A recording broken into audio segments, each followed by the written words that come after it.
بسم اللہ الرحمن الرحیم۔ معزز سامعین و ناظرین، اسلام ایک ایسا معاشرہ چاہتا ہے کہ جس میں لوگ ایک دوسرے کے ساتھ پیار، محبت اور خلوص کا جذبہ اور احساس رکھتے ہیں، اور ایسا معاشرہ چاہتا ہے کہ جس میں امیر آدمی کو اسلام یہ پیغام دیتا ہے کہ وہ غریب آدمی کے دکھ درد کو اپنا دکھ سمجھے، اس کی تکلیف کو اپنی تکلیف سمجھے، اور غریب آدمی کی ضروریات کا پورا کرنے کا اسلام جو ہے وہ امیر کو حکم دیتا ہے۔ اور اس کی کئی ساری صورتیں ہیں، ان میں ایک صورت قرض حسنہ کی بھی ہے۔ قرض حسنہ سے مراد وہ قرض ہے جو ایک امیر آدمی کسی غریب شخص کو اللہ رب العزت کی رضا اور خوشنودی حاصل کرنے کے لیے دیتا ہے، تاکہ وہ غریب آدمی اپنی ضروریات کو مکمل کر سکے، اور اس میں کسی قسم کا کوئی سود اور اضافی چارجز بھی نہیں ہوتے۔ اور اس کے ساتھ ساتھ اسلام قرض خواہ کو یہ بھی پیغام دیتا ہے کہ تم تنگ دست کے ساتھ خوشحالی تک کی اس کو مہلت دو، اور اگر اس کو بالکل یہی قرضہ معاف کر دیا جائے تو شریعت کے اندر، قرآن اور حدیث کے اندر اس کی بہت زیادہ فضیلت آئی ہے۔ مثال کے طور پر قرآن مجید کی سورۃ البقرہ کی آیت نمبر 280 ہے، وَإِن كَانَ ذُو عُسْرَةٍ فَنَاظِرَةٌ إِلَىٰ مَيْسَرَةٍ وَأَن تَصَدَّقُوا خَيْرٌ لَكُمْ إِن كُنتُمْ تَعْلَمُونَ۔ اللہ رب العزت فرماتے ہیں کہ تم تنگ دست کو، غریب کو، نادار کو، مفلس کو مہلت دو، لیکن اگر تم بالکل ہی اس کو قرضہ معاف کر دو تو یہ تمہارے لیے بہت زیادہ اچھا ہے، اگر تم اس بات کو سمجھو۔ اسی طرح حدیث میں بھی حضور علیہ السلام نے جو ہے تنگ دست کو مہلت دینے کی بہت زیادہ فضیلت ارشاد فرمائی ہے۔ بخاری شریف جلد نمبر 2 صفحہ نمبر 364 پہ ایک روایت موجود ہے۔ اس روایت کے راوی ہیں حضرت سیدنا ابو ہریرہ رضی اللہ تعالیٰ عنہ۔ حضرت سیدنا ابو ہریرہ رضی اللہ تعالیٰ عنہ فرماتے ہیں کہ آقا کریم علیہ السلام نے ایک تاجر کا، ایک کاروباری کا اور ایک بزنس مین کا واقعہ بیان فرمایا۔ اللہ کے پیغمبر نے فرمایا کہ ایک تاجر آدمی تھا، تجارت کرتا تھا، کاروبار کرتا تھا،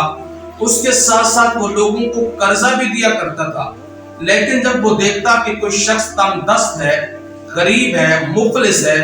نادار ہے، تو وہ اپنے نوکروں سے کہتا کہ تم اس سے درگزر کرو، اس کو مہلت دو، قرضہ وصول کرنے میں اس کے ساتھ نرمی کا معاملہ کرو، شاید اللہ رب العزت اس کی برکت سے ہم سے بھی درگزر فرما دے، اللہ پاک ہمارے ساتھ بھی نرمی کا فیصلہ فرمائے۔ تو حضرت ابو ہریرہ فرماتے ہیں آقا کریم علیہ السلام نے فرمایا جب وہ کاروباری تاجر فوت ہوا تو اللہ پاک نے اس سے بھی درگزر کا معاملہ فرمایا۔ اسی طرح مشکوٰۃ شریف کی حدیث ہے، حضرت ابو قتادہ رضی اللہ تعالیٰ عنہ حدیث کے راوی ہیں، اللہ کے پیغمبر صلی اللہ علیہ وسلم نے ارشاد فرمایا کہ جو شخص قرض دار کو، تنگ دست کو، غریب آدمی کو قرضہ دیتا ہے، پھر قرضہ واپس لینے میں اس کے ساتھ نرمی کا معاملہ کرتا ہے، اس کو مہلت دیتا ہے، تو اللہ پاک قیامت کے دن کی سختیوں سے اس کو نجات عطا فرمائیں گے۔ اور ایک روایت میں ہے کہ اللہ رب العزت جس دن کوئی سایہ نہیں ہوگا، اللہ پاک اس آدمی کو عرش کا ٹھنڈا سایہ بھی نصیب فرمائیں گے۔ لیکن یہ جو ہے پیغام قرآن دیتا ہے قرض خواہ کو، اس کے ساتھ ساتھ مقروض کی بھی ذمہ داری بنتی ہے کہ وہ بھی قرض کے مال کو مفت کا مال سمجھ کر ہضم نہ کرے، بلکہ جب اس کے پاس پیسے آ جائیں، ادائیگی کی قدرت حاصل ہو جائے، اس کے پاس وسعت ہو، طاقت ہو، وہ قرضہ واپس کر سکتا ہو، تو اس میں وہ ٹال مٹول بھی نہ کرے اور اس میں تاخیر بھی نہ کرے۔ جو شخص جان بوجھ کر ٹال مٹول کرتا ہے اور قرضہ واپس کرنے میں تاخیر کرتا ہے، شریعت کے اندر اس کے اندر بہت بڑی وعید بھی آئی ہے، اور بہت بڑے عذاب کے اندر بھی قیامت کے دن وہ کیا ہوگا؟ مبتلا ہوگا۔ پوری محنت کرے، پوری کوشش کرے، جتنا جلدی ہو سکے قرض خواہ کا قرضہ واپس کرے۔ اس کے ساتھ ساتھ میں ایک وظیفہ بھی آپ حضرات کو بتا دیتا ہوں جو حدیث کے اندر آیا ہے۔ حضرت سیدنا علی ابن ابی طالب، سیدنا علی المرتضیٰ رضی اللہ تعالیٰ عنہ فرماتے ہیں کہ ایک مکاتب فقہ کے اندر اس غلام کو کہا جاتا ہے جس کے آقا نے اس کو کہا ہو کہ تم اتنی پیسے مجھے دے دو، میں تمہیں آزاد کر دوں گا۔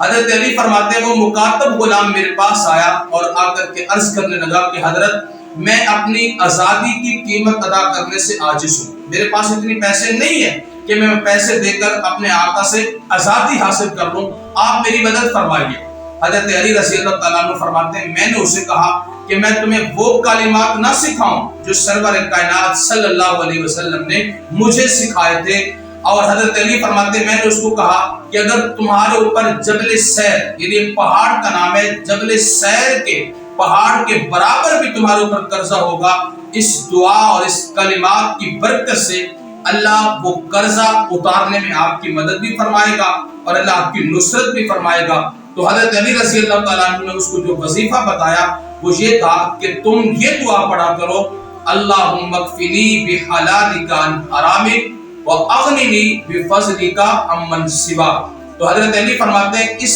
دعا کی برکت سے اللہ پہاڑ کے برابر بھی قرضہ ہوگا تو وہ اللہ جلد ہی اس کے اتارنے کا انتظام فرما دیں گے۔ تو اس لیے ہمیں بھی چاہیے کہ ہم قرض دار کو مہلت دیں یا بالکل ہی آئی قرض اس سے کیا کر دیں، معاف کر دیں۔ آخر میں ایک بات عرض کرنے چلا ہوں، امام اعظم ابو حنیفہ رحمۃ اللہ علیہ فرماتے ہیں میں نے ایک بندے کا قرضہ دینا تھا تو ایک دن وہ میرے سامنے آیا تو مجھے دیکھ کر دوسری گلی میں چلا گیا، راستہ بدل گیا۔ حضرت امام اعظم ابو حنیفہ فرماتے ہیں میں رونے لگا، میں نے عرض کی اللہ کیا میں اتنی برا ہو گیا ہوں کہ اب تیرے بندے مجھے دیکھ کے راستہ بدل لیتے ہیں؟ امام اعظم ابو حنیفہ نے اس بندے کو تلاش کیا، اس کو ڈھونڈا، اس کو کہا کہ بھی تو نے کیوں راستہ تبدیل کر دیا؟ کہنے لگا حضور میں نے آپ کے پیسے دینے تھے اس لیے میں منہ چھپا کے چلا گیا۔ امام صاحب نے فرمایا جا میں نے اللہ کی رضا کے لیے تمہیں سارے کا سارا قرضہ کیا کر دیا ہے، معاف کر دیا ہے۔ تو امام صاحب کے یہ جملے ہمارے لیے پیغام ہے کہ ہم بھی اپنے اخلاقیات کو درست کریں، قرض خواہوں کو مہلت دیں، اپنا قرضہ وصول کرنے میں نرمی کا معاملہ کریں، اس کے ساتھ ہمدردی کا مظاہرہ کریں۔ تو اس کی برکت سے اللہ پاک قیامت کے دن ہم سے بھی نرمی کا فیصلہ فرمائیں گے اور اللہ پاک ہم سے بھی درگزر کرنے کا فیصلہ فرمائیں گے۔ اللہ پاک ہمیں سمجھنے کی توفیق نصیب فرمائے۔